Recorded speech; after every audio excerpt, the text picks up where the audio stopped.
Hello and welcome to the National Leadership Briefing. My name is Doug Sharp and I will be your host for today. Well, thank you so much for taking the time to join us today. I'm going to respect your time, make sure that you're out of here at the top of the hour. We always want to do that because we know you're busy. That's why we schedule our briefings for only 1 hour once a month, because when you do join us, it's valuable time. Now, because we've got so much to cover today, I want to make sure that you know, even though we're going to be moving fast through the briefing and we're going to be covering an awful lot of material, everything that I'm going to be sharing with you today is going to be shared again in the post-briefing notes. If you are registered for the National Leadership Briefing and received a link to join us here today, then you will also receive the post-briefing notes. However, if you're watching this briefing on a video on one of our social media platforms, or somebody has shared this video with you after the fact, then you need to go to nlbcanada.ca. That's our website. That's nlbcanada.ca. And what you need to do is register for the next National Leadership Briefing. That means you will not miss a thing. You'll get everything that is shared. That out of today's briefing, you'll have access to it, and then you'll also get future briefing post notes. So let's take a look at the agenda today and see what we're covering. We've got an awful lot, like I say. So again, we're going to move fast, but we're going to be focusing on the theme of leadership today. Now, what we want to do whenever we start a National Leadership Briefing is make sure that the new people that are joining us have a foundation of understanding established as to who we are, why we're doing the things we're doing, and where we're going, so that they can move effectively with us. So what I'm going to do is start out with pointing you to the resources that you're going to need to review so that you have that solid foundation to build upon as we move forward together on the road ahead, advancing the principles of the 4 pillars that you see behind me into society, culture, politics, and government. That is what we're doing here. We're rallying around the things that we believe in, looking for opportunities to advance these things that we believe in into these spheres in our society. So we're going to start there with that foundation. Then we're going to take a bit of a look back at history to see what we can find in history about the subject of leadership. There are some amazing examples of great leadership and failed leadership. So we're going to take a look at failed leadership today to maybe see what we can learn from there. Then we're going to roll the clock ahead again into present day Canada, take a look at the leadership landscape in our own nation. And then we're going to look specifically at the CPC, that's the Conservative Party of Canada leadership election race that is happening here in our nation. And we are going to actually reach out beyond our organization today and get some very interesting and exciting reports from the road. We've got Faytene right now, a For My Canada that's out there on the road. We're going to get a report from Faytene. We're also going to get a report from Scott Hayward, whose organization right now is also actively engaged across the nation in the CPC leadership election race, looking to establish in that office a person who represents our views and values. So we're going to get important report from him as well. Plus, we're going to even go to the war room, our own National Leadership Briefing war room, and get an update and just a survey of the mission plan there. And then we're going to come back to our own boardroom. See what I mean? There's an awful lot to cover. And I'm going to provide you with additional details of the overall plan, because remember, the plan that we're executing in our war room, if you don't already know, is a mission plan. But I'm going to show you the overall plan and some of the details that you'll need to know going forward as well.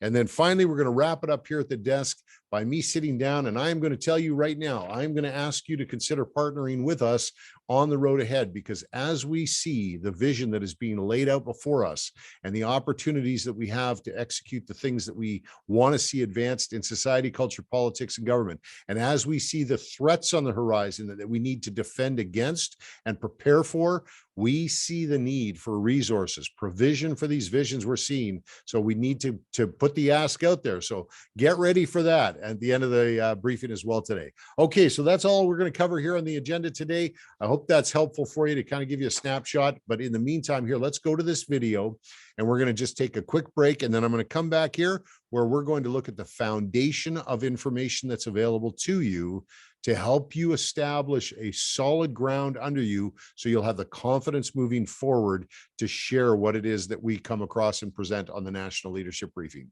Thanks so much for your time. Be back in a flash.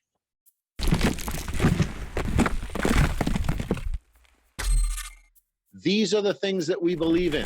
First, that parents have the right to raise their children the way they want. Second, that those we elect to serve us in civil government must respect and defend our right of belief and freedom of religion. Number three, that the laws and policies of civil government must provide for the safety and security of the citizens, especially the vulnerable among us. And number four, that it is inappropriate to heap debt upon the backs of our children and future generations. They came from you. They're your pillars. They're the things that you believe.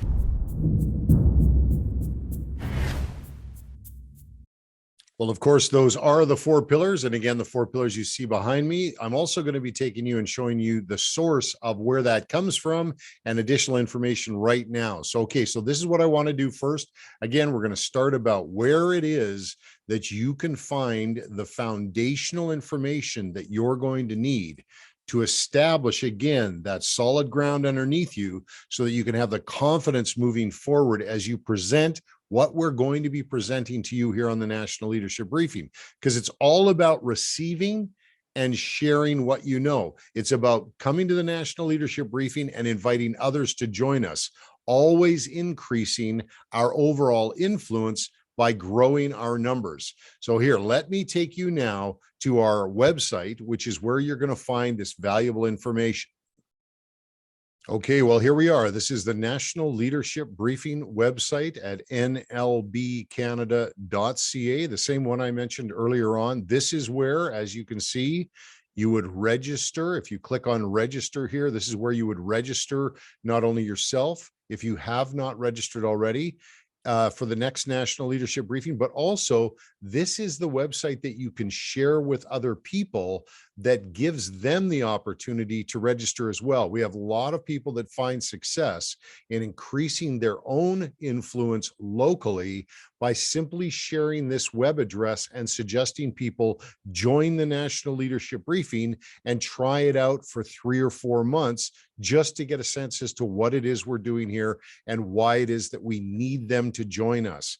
But on the website here, you're also going to be finding other information. First of all, is you need to understand the source of any information you're receiving these days.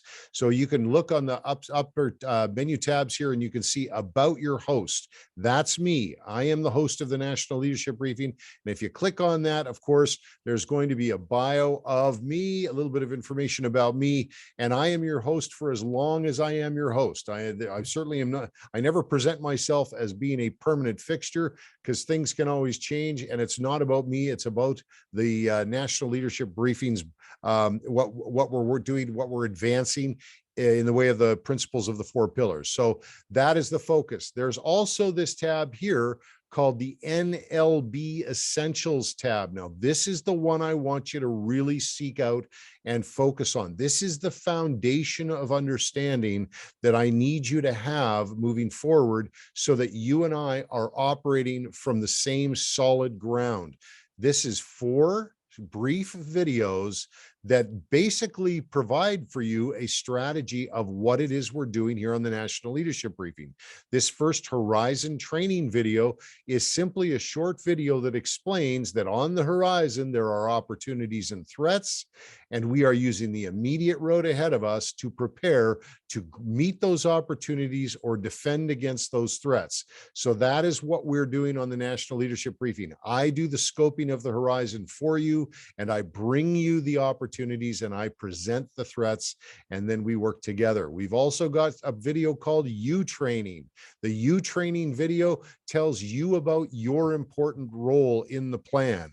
And it's very important you watch this video because it talks about your own personal network and how to grow your influence locally and exercise the authorities that you have. We also have the all-important Sphere Authority training video. This Sphere Authority training video shows how the different authorities and jurisdictions of authority in our society work together, and when they do not work well together, what you end up with. And I'll tell you right now, it's tyranny. You have the civil government and the tyranny of government. It will overrun not only the individual authority of self, but also family and the church and marketplace. but that's one you want to watch. And then finally, the all-important 4-pillar video. Now, this 4-pillar video is important because it tells the story of where the 4 pillars came from, the principles that we are working to advance, and it gives you more information. And all of these individual videos, by the way, if any of them one strikes you as interesting to share as well, feel free to just share them individually as well, because they are excellent tools for you to attract attention to what it is that you want to do and why it is that you want to work with other people. So that is the page on the website. It's called the NLB Essentials webpage. And if you go there and spend a very short amount of time reviewing these videos and sharing them, you are going to find that you'll be much more effective on the road ahead. Well, one final comment about the website there, you'll find other resources there as well. So please take some time, have a look around and explore. There's all of our past national leadership briefings there. A lot of the midweek touch points, as we call them, are there as well. So please spend some time there. And again, feel free to share any of the resources with other people, even if you just want to explore and say, hey, what do you think about this? And send it off to somebody. I'm sure you'll get a response, and you might find there are a lot of people out there that might wish just automatically want to join us on the National Leadership Briefing. Okay, so I hope that's helpful. Now we're going to move on, because of course we're talking about leadership today. And I told you we're going to take a look back in time, because there's lots we can learn from history, especially failures of leadership, the examples, the glaring failures of leadership that are examples of history. They're important to understand as well. Now, what I want to share with you today was actually shared with me many years ago by a gentleman by the name of Bob McEwen. Now, Bob was, among other things, a member of the House of Representatives in the United States from January of 1981 all the way to 1993. Now, Bob shared a few facts with me that I hadn't heard about before about the Second World War, and I just want to share them with you now.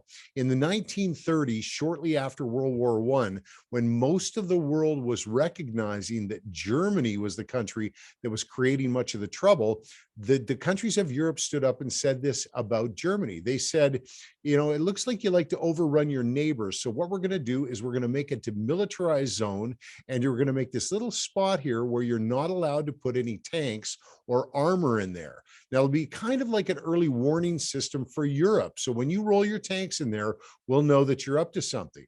So when they had this demilitarized zone established and Hitler wasn't allowed to move into it, Adolf Hitler was then elected chancellor. And the first thing he did, of course, if you remember, was he burned down the legislative building. And the thing that he did while everyone was dealing with that was he took his little army of only 5 divisions, and he decided he was going to test the response of his European neighbors. And when his army entered this demilitarized zone he wasn't supposed to be in. So most of the soldiers, by the way, at that time, just to put a context on this, most of the soldiers had to walk there. They didn't even have vehicles, because times were tough in Germany in the 20s and 30s. It was a time when Germany wasn't doing that well economically. People's livelihoods were shattered, and the economy hadn't even recovered from the First World War since the signing of the Treaty of Versailles. Now, rampant was inflation at the time. And there was this story that you might remember where they said that you couldn't even buy a loaf of bread with a barrel full of money.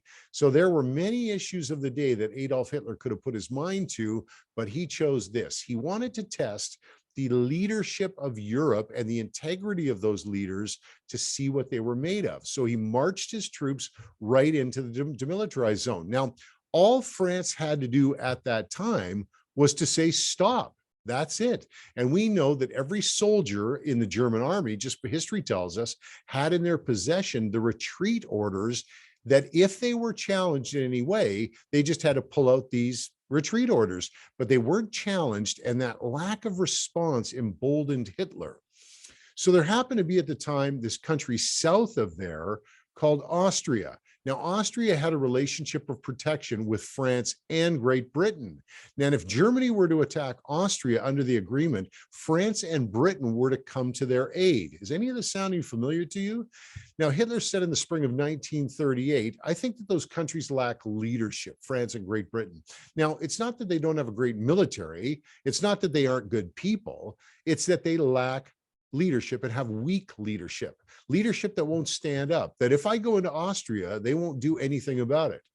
Well, there was this little fellow over in Great Britain by the name of Winston Churchill. I'm sure you've heard of him. Now, Winston Churchill was not even in the cabinet at that time. Much like our system of government, the parliamentary system has a cabinet selected from among the elected members of parliament. And Winston Churchill wasn't in the in crowd of the day for his party, and they wouldn't even allow him to be a part of the government.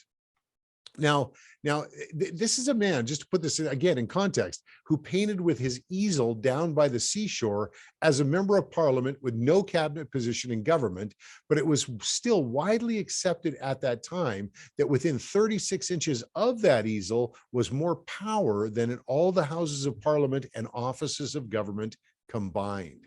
So Hitler knew exactly who Winston Churchill was, and Winston Churchill knew Hitler and who he was. And Winston said that Hitler wasn't making all of those tanks for parades. He's up to something. And if we don't do something about it, he's going to take Austria.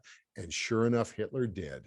And then Churchill jumped up and down and said, hey, there's Czechoslovakia. Look, it's vulnerable. Hitler has them surrounded on the south and the west. Now, Churchill assures the world that Czechoslovakia is next. So all the countries of Europe and all those leaders puffed up their chests and said, in that case, Czechoslovakia means war. If Hitler tries to do anything there, it's war. And so they went around and they wrote letters to each other and wrote speeches of how they were really going to do something if Hitler moved on Czechoslovakia. And so Hitler said, well, look, I know you guys are upset. I'll just take this little part here, Sudetenland.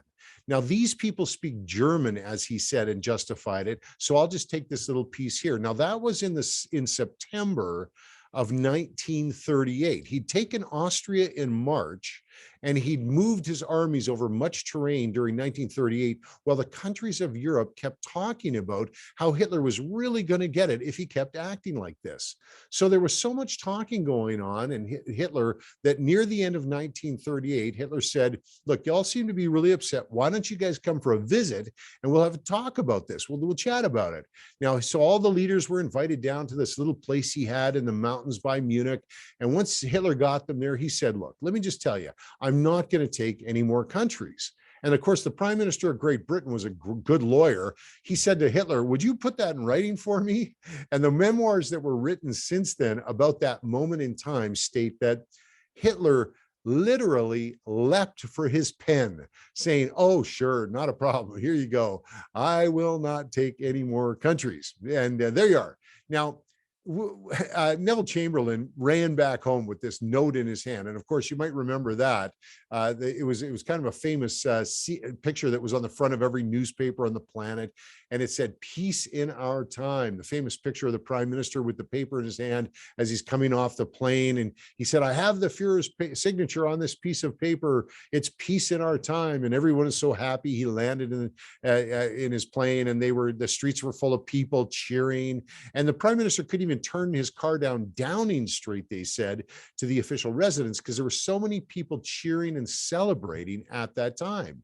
So they went over to Winston, all of the naysayers, and they said, "Hey, Winston, what do you think about this? The Prime Minister, he's got this agreement, and you thought there was going to be trouble. What do you think about the Prime Minister's trip? I mean, he brought us peace. What do you think about that?" And Churchill said this one thing. He said the Prime Minister faced a very difficult choice, whether to choose war or shame. And he has chosen both. And so 3 months later, Hitler not only took Sudetenland, he also took all of Czechoslovakia, and then the entire world could see what he was up to. That was the fall. That same fall, September 1st, 1939, at midnight, in fact, he marched into Poland, and most people see that as the beginning of World War II. So in the fall of 1939 and into the spring of 1940, Hitler took all of Europe, country after country, such that by April of 1940, Hitler had occupied all of Europe. And then Britain turned to Churchill at that point and said, "Hey, Winston, how would you like to be Prime Minister?" So they elected Winston Churchill as Prime Minister. And Churchill wrote in his diary that very night, that very first night, he said he went to bed and slept the sleep of a newborn babe, content in the knowledge that finally someone was in charge that knew what they were doing. So now my point in all of this is, we're talking about leadership today, is that when Hitler took Austria and was meeting with the prime minister of Austria and informing him that he was going to occupy his country, Hitler said that France could have stopped me with a flick of their wrist, but it can't now. Because of a lack of leadership, 55 million people died in World War II. 14 million of them died in concentration camps. 6 million of them were Jews. And Churchill said in his original address in his first day in office, he said this. He said, "The Battle of France is now over, and I expect the Battle of Britain is about to begin. Upon this battle depends the survival of Christian civilization. Upon it depends our own British life and the long continuity of our institutions and our empire. The whole fury and might of the enemy must very soon be turned on us. Hitler knows that he will have to break us in this island or lose the war. If we can stand up to him, all of Europe may be freed and the life of the world may move forward into broad, sunlit uplands. But if we fail," he warned, "then the whole world, including the United States, including all that we have known and cared for, will sink into the abyss of a new dark age, made more sinister and perhaps more protracted by the lights of perverted science. So let us therefore brace ourselves to our duties, so bear ourselves that if this British Empire and its Commonwealth last for 1,000 years, men will still say this was their finest hour." Now, I say all of these things today because this is a challenge we have globally right now. We could look at it globally and find lots of examples of terrible leadership making bad decisions that put people at risk. But we want to stay focused, obviously, on the things that we have influence over locally. Well, here in our nation, we're about to take a very, very big step in identifying the leader of a major political party. Again, someone who could become the next prime minister of our nation. And I know you and I, if you're on the briefing here today, you know that what bad decisions in government at the federal level what kind of destruction that can bring to the citizens of the nation.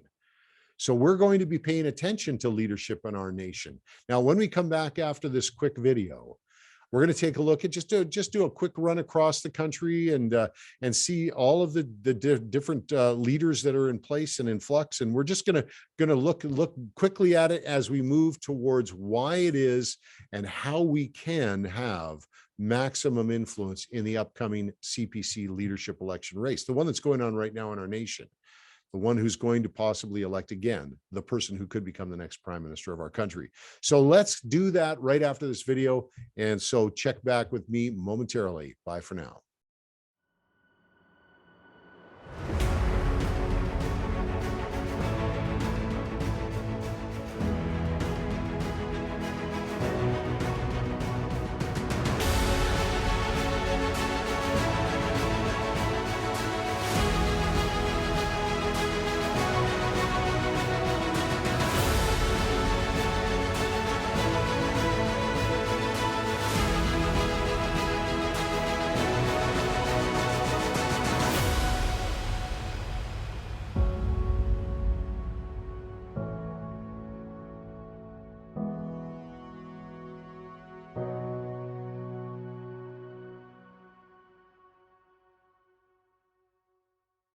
Okay, I love those videos because it does remind us that we do, in fact, have a role to play.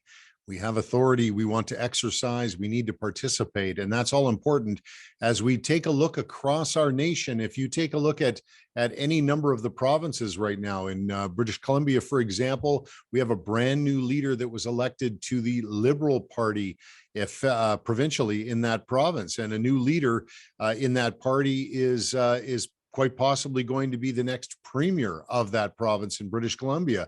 In Alberta, you've got challenges right now with the Jason Kenney government. There's challenges within the party itself, and there's possibly going to be a leadership change there. You could look at any number of the provinces. In Manitoba, there's a brand new party that formed in Manitoba, and not to miss Saskatchewan, of course. There's a great deal of concern with a splitting of the right side of the political political spectrum, and opportunities for leadership contestants to be elected there as well. Ontario's coming into an election.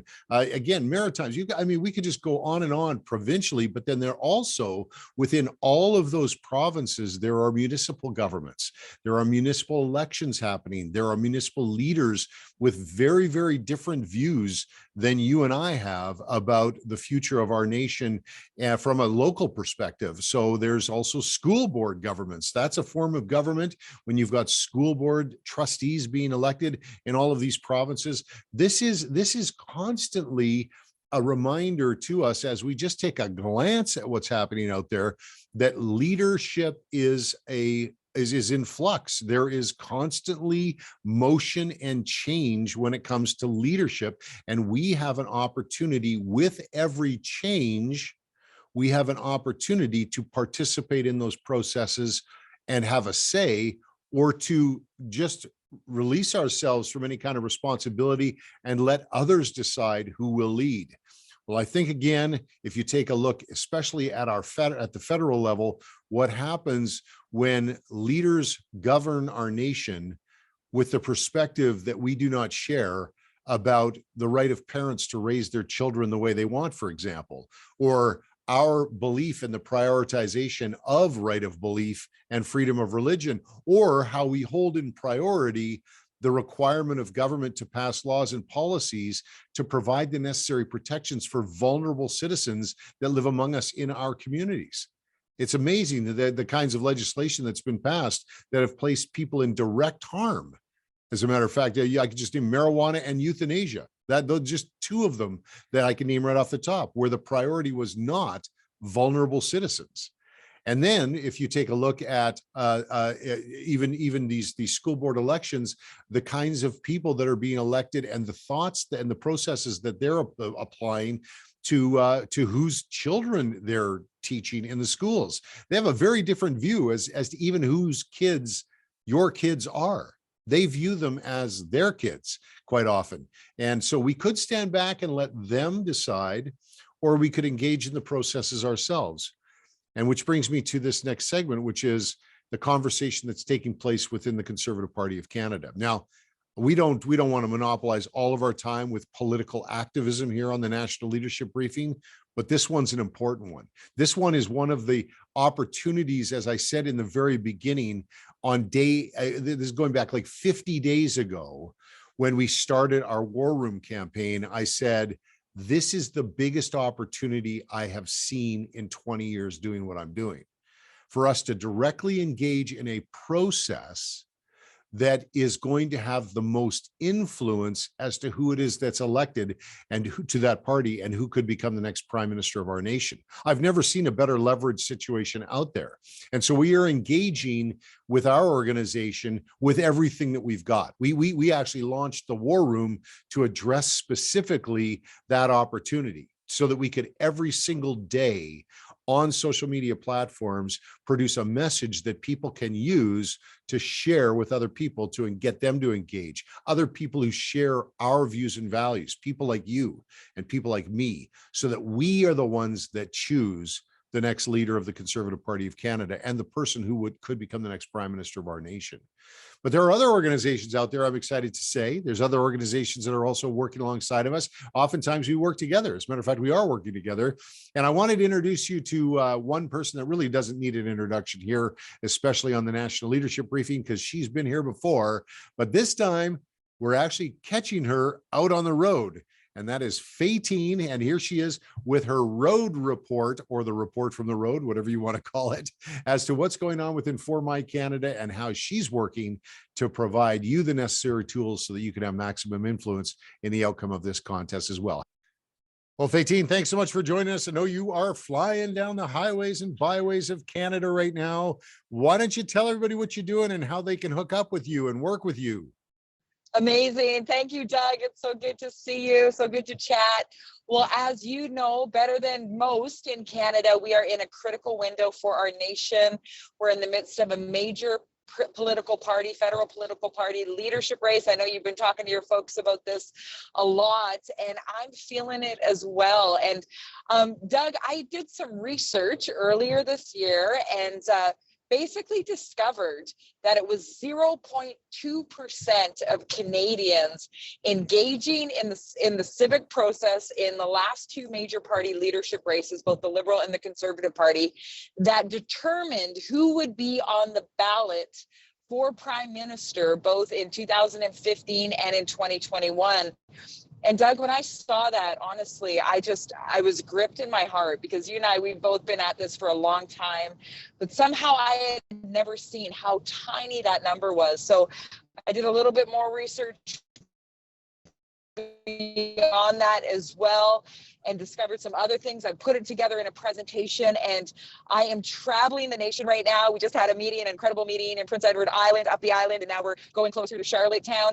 Tomorrow we're going to be heading into Nova Scotia, and then we're literally going clear across the nation, bringing a message about the importance of strategic civic engagement. And what I'm saying to people, Doug, is that, listen, I know a lot of people out there, they feel like they're not really political, and, you know, they got other things that they're more passionate about than politics and governmental stuff. And, you know, what I'm saying to people is that, listen, we don't have to be like political nuts every day of the week or even every week of the month, but there are critical moments when if people with strong values, those like your viewers and the ones you mentor that care about the four pillars, there are these critical windows that whoever gets involved sets the trajectory of our nation, because leadership sets the trajectory. And so if we get involved in determining who the leaders are of the major political parties, and just get involved in the civic process at critical times, it can have a massive return on investment for our time. And so we're carrying this message. And Doug, it's been amazing. It's been absolutely amazing. I know some people have caught this presentation online through our Zoom calls, but people are telling me that the in-person event and the in-person presentation is having even more of an impact on them. You know, people are just getting it, that when good people get involved, good things happen. So we're taking this right from the east coast of Canada, Prince Edward Island, all the way to Vancouver Island. And all the information about our tour stops is on our website at messageforcanada.ca. Sorry for the GPS there, but again, that's messageforcanada.ca spelled out. All the information's there about where we're going to be when. Awesome. Well, so if it's now if they go to your website for My Canada, is there a link to message? Yes. Oh. It's actually, they're mirrored sites. It's the same. It's okay. like the domain name forward. So yeah, either one will work. All right. Just for those people who have been following with us, because we've been mentioning the For My Canada link all the way along here. And we're excited that you're on the road, because I know there are people in your path that are going to not only want to meet you, but hear what you have to say and see the information you've got.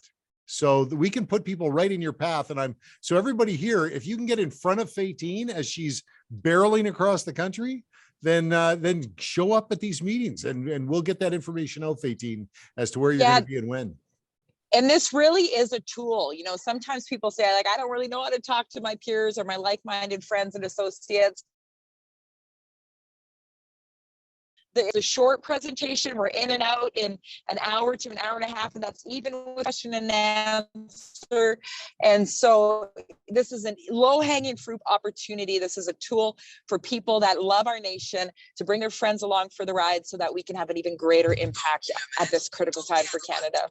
Fantastic, Faytene. Well, I look forward to sharing this information in the post-briefing notes today, and God bless you as you journey across our nation, spreading the good news. Thank you, Doug. God bless you as well. And God bless Canada. Canada. All right. Take care. Well, that's definitely exciting to hear. Okay, now there are other organizations that are out there as well. There's one organization called Right Now, and Right Now is led by a gentleman by the name of Scott Hayward, who is, again, no stranger to the National Leadership Briefing and someone we love to work with here. Scott has been doing an awful lot all across our nation. He and his volunteers and the people that are working with Right Now. So let's bring Scott on to give us an update from the road. Well, hi, Scott. Good to see you. Thank you so much for making the time again to join us today. Yeah, thanks for having me on. Really appreciate it there, Doug. Well, we're all really excited to hear the details of, I mean, you're out on the road too. I mean, everybody's jumping on the road. It's an exciting time for us. And we want to know where you're going to be, what you're doing. Can you just share the details of your plan? Yeah, you bet. And yeah, we're out there on the road. It's a good time of the year to get out there. You know, it's spring, winter tires are coming off if they're not already off. And with the COVID-19 restrictions basically being lifted in most provinces, now is a good time to actually get together for the first time in basically 3 years. You know, these are the first series of presentations that we've been doing since before the election in 2019. That's already 2 elections ago. So we've been wanting to get out there for quite some time. So, and on top of that, this is a really pertinent and relevant time to get on the road because, and I'm sure we'll talk about this a little bit later, but the Conservative Party of Canada is having their leadership race, and the membership sales deadline is in less than a month from today. We have a new staff member. Her name's Gabby Fernandez. And she just joined us earlier this week. And Alyssa, my colleague, co-founder right now, executive director right now, she's actually going on mat leave. She already is on mat leave right now. She's scheduled to give birth later in mid-May. So Gabby's with us and we're throwing her right into the fire, Doug. She's getting trained up this afternoon and tomorrow, and then boom, she's on the road. So she is hitting St. John's. We've never been to the Rock before, to Newfoundland. So we're really excited for that. So she's hitting St. John's on Monday the 9th in the evening. And then a couple days later, she's in the middle of the Rock. She'll be in a place called Springdale in Newfoundland, Labrador. Then she's off to Halifax. And then she's driving up through Margaree Valley, Sydney. And then on the following week, so that'd be the week of May 16th, she'll be in Charlottetown, then in Tignish. And then coming back down to the mainland, she's going to, let me get this right. She's going to Moncton, then Fredericton, and then St. John. So that covers 2 weeks of Atlantic Canada.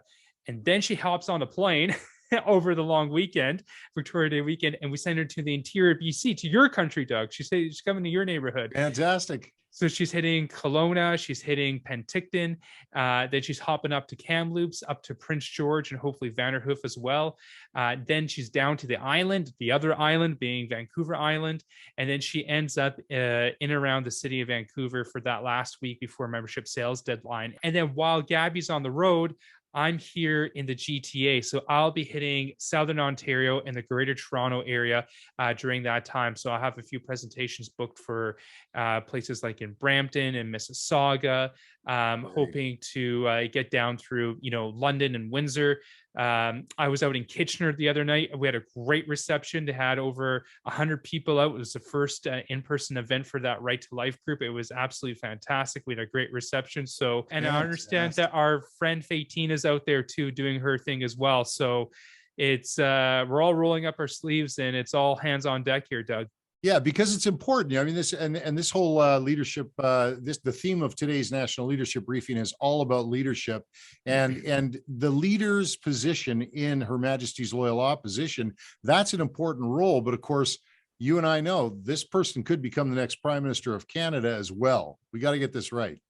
Yeah, absolutely. Now, our organization right now, we're going to be reaching out. We already have reached out to all the verified candidates to have a conversation with them, maybe to see there's some common ground. Maybe there are some policies from our pro-life perspective in terms of, reducing the abortion and assisted suicide rates that they're actually interested in engaging with and pursuing as leader of the party. And like you said, Doug, eventually, maybe even potentially Prime Minister of Canada. And so it's really important to have those conversations and to give those candidates an honest, fair shake, an honest, equitable chance to present their policies and their vision and see if that aligns with our values. I see right behind you there over your right shoulder, you have your 4 pillars. And I know our issue fits into one of those pillars. So we'll be having those conversations. We'll be providing a recommended ranked ballot. We want to make sure that pro-lifers across Canada, this is why we're hitting the roads, why Faytene's hitting the road, it's why you're doing what you're doing, are informed on this, on how they can get involved and to actually help shape this leadership race and potentially elect, like you said, the future Prime Minister of Canada. Yeah, good points. Good points. Really good points. Now, with just a little bit of time we have left, Scott, can you answer a question for people who are concerned or upset that there were these disqualifications. It's something that at this point in time, we got 30 days left, less than 30 days left. And time is so precious for us to really continue to stay on mission and on point, and just get out there and get as many people of that share our views and values in the race, like with ballots. We need membership sold.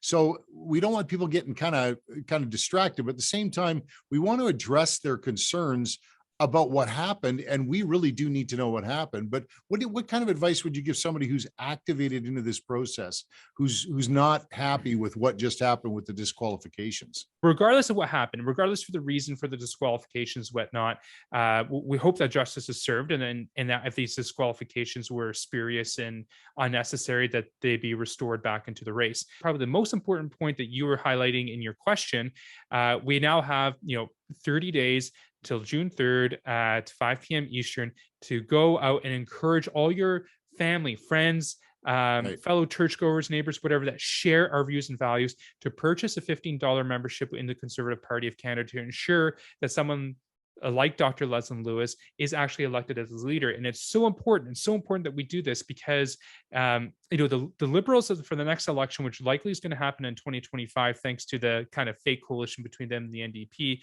they'll be 10 years in power, that they'll be coming toward the end of their time in office, likely. Right. So the new leader of the party, there's a really, really good chance that they are going to be the next prime minister. And we want to make sure that they share our views and values, because we've seen someone in power who does not share our views and values for the last, 7 years, what happens. So it's really important that we get involved and keep our eye on the prize.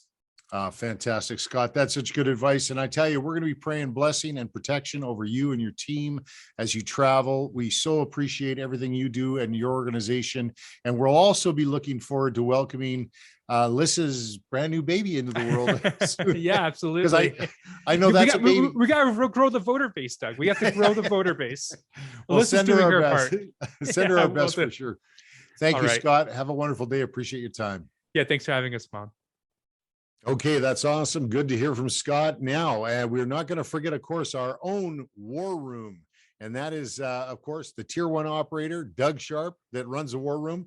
We're going to bring Doug on here and let's get an update. Now, this particular video that I recorded in the war room is a video that is going to be standalone in the post-briefing notes.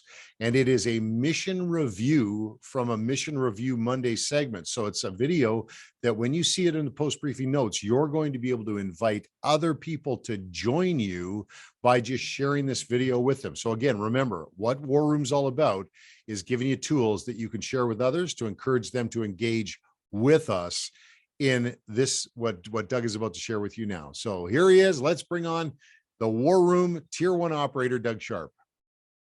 Hello again, everyone. It's Doug Sharp here in the War Room, and it is my pleasure to provide for you what we call a mission review. Now, this is something that we normally do on Mondays here in the War Room, but a mission review segment here on the National Leadership Briefing was an excellent idea. So I thought we'd record it right from the War Room itself. Now, as you know, we set up the War Room because we needed a place to execute the strategies for those opportunities we wanted to capitalize that we see on the horizon. So that's why War Room exists. And you're in the NLB War Room Canada with a goal here along with us to advance and hold whatever ground we secure in any of the different operations we execute as part of our overall plan. Now, first and foremost, as part of the mission review, I want to clarify something, and that is that this is the mission, but it is part of a 2-year plan that we're executing within a political party. Now, there are other missions and things that we do, but this is one that is about influencing the outcome of the leadership contest within the Conservative Party of Canada. So Operation Red Flag has been designed specifically to meet that mission objective of us having maximum influence in the outcome of that race. So all of the goals, all of the plans, everything that we do daily, all of the training and drilling that we do is all centered around achieving that ultimate goal of installing into office the person who is going to lead that party. Now, why is it that we want to do that? If you're not aware of it, let me just quickly explain why. The leader of the Conservative Party of Canada would be the leader of Her Majesty's loyal opposition in the House of Commons. That means that whatever the current government of the day, the Liberal government of the day at the federal level is doing, it is the leader of the Her Majesty's loyal opposition and the opposition Conservatives that are going to be holding the government to account for what happens. Well, if there's somebody in the House of the Commons holding our current government to account that is going to be elected, we want to have a say on who that person is, and we want to make certain that they see the world through our lens, through the lens of the four pillars. And so that is why the National Leadership Briefing wanted to have a part of this. The second reason why we're engaging in this process with the ferocity that we are is that we know that as leader of Her Majesty's loyal opposition, it's quite likely that the next prime minister of our nation will be this individual. As the pendulum swings back and forth between federals and Liberals governments over the years, we always know that there's going to be a time where it comes back to the Conservative Party of Canada, and they will lead again. And so if we're going to be electing a leader of a party that could possibly become the prime minister of our nation, again, we want to be a part of that conversation. We want to use this as an opportunity to advance our views and values into the conversation that's taking place. Now, again, I want to stress that we're not here because winning a political contest is a priority. We're here because we know that these individuals in these high offices make decisions every single day that are either going to negatively or positively impact the lives of our neighbor. And we are called to love our neighbor. It makes no better sense to me than to be engaged in this process as we are right now. And I can, with a clear conscience, say getting involved in a partisan political activity at this moment in time is extremely wise to do. So that's why we're engaging. Now, let me tell you quickly about what Operation Red Flag is. Operation Red Flag is the plan that we're executing from 50 days ago, about 55 days ago, all the way up to September the 10th, and it's broken into three categories.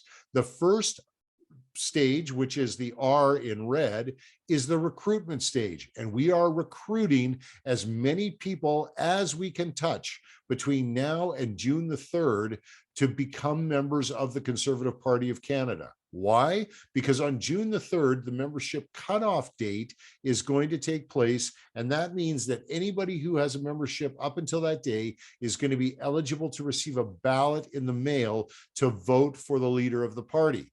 But if you don't have your ballot in place by June the 3rd, then you will have zero influence in the outcome of this contest.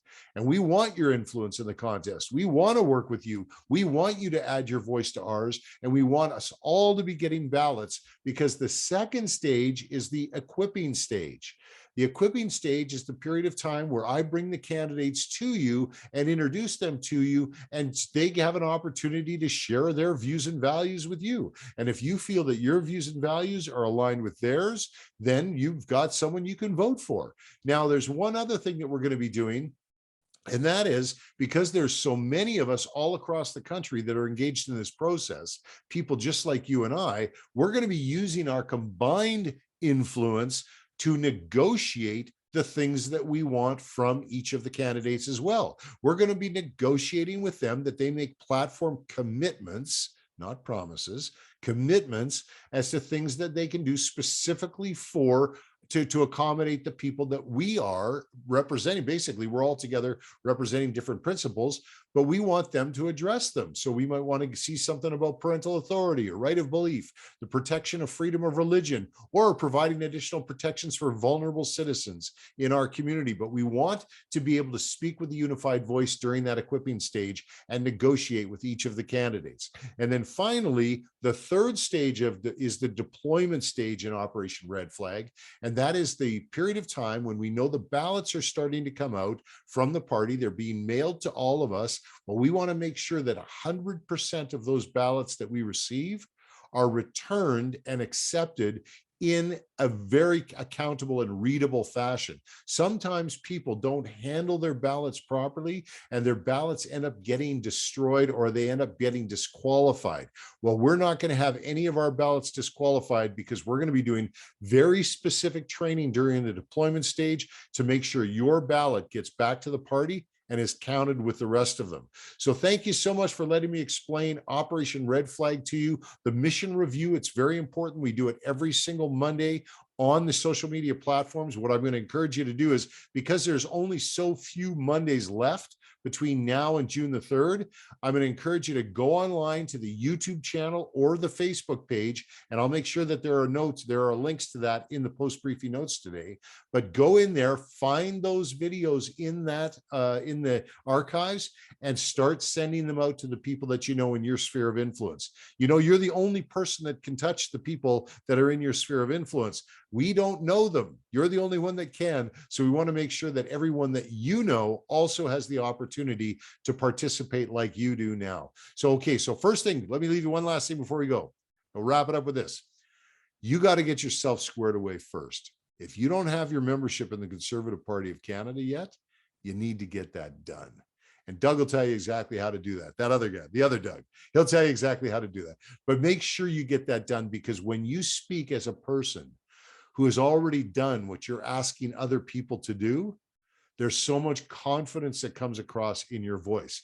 And that's probably what you're sensing in my voice today, because I've got a 5-year membership in the Conservative Party of Canada, because I know I'm going to be asking you to get at least a 2-year membership.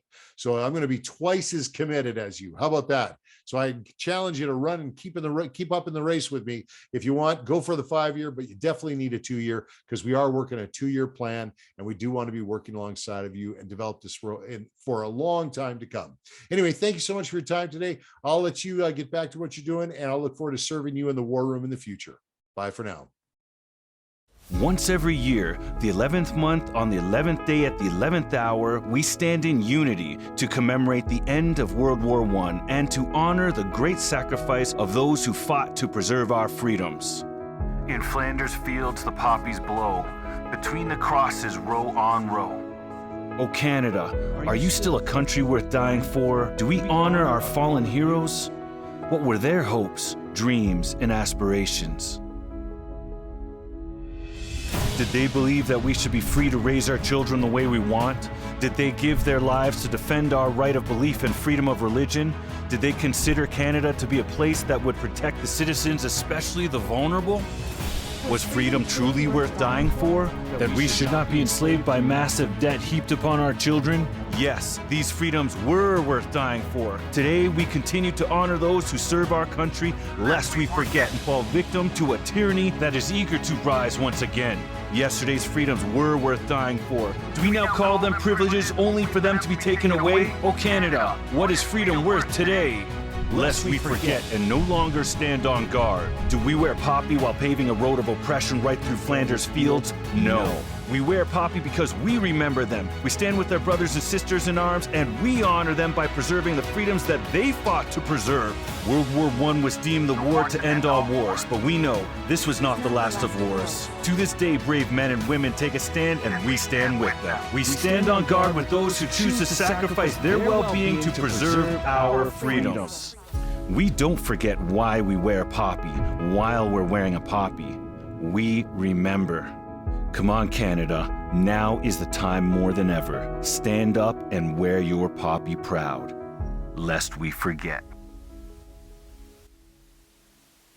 Well, that's a fantastic tool. I hope you share that video. We're going to make sure that that video gets separated out and is part of the post-briefing notes today, so you can share it, encourage people to participate with us in the War Room broadcast daily. Of course, remember, we're trying to grow the membership so we have more people getting ballots and we have greater influence in the outcome of that electoral race. Okay, great. Now let's take a look at the War Room and what is the context of the organization that it exists within. I wanted to share that with you today so that we're clear on what else we have going on, because the War Room is executing a single mission at this point. Operation Red Flag, but there is a greater plan that surrounds it. So I want to make sure you're clear on that. First of all, the umbrella organization is CFA. That stands for Canada Family Action.